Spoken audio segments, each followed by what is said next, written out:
toko misy koa association mitambatra anohatra amin'izay zavatra hita fa tsy mandeha amin'izay laona ny zavatra tsy rariny teto amin'ny firenena. Rehefa natao ny fanisana dia misy eo amin'ny 20 mahery eo ireo entité ireo.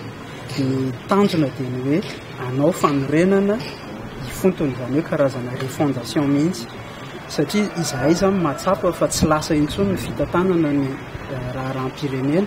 Noho izany tsy maintsy isika miditra amina fananganana rafitra mety kokoa hampandrosan'ny firenentsika. Tsy azo ekena ny fitikaina malakatra, tsy azo ekena antso izay eto amin'ny tanitsika, ary tsy azo ekena indrindra ny fitsabaany ny ateranaso atao anatina raha-pirenentsika fa lasa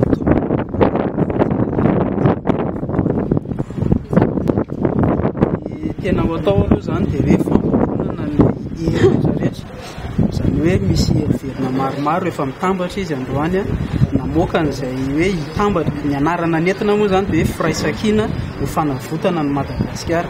Samy mahita zany ireo rehetrarehetra ireo fa tsy avitra intsontsika ary tsy vita ny mpitondra intsony ihany koa no mitantana an'ilay firenena.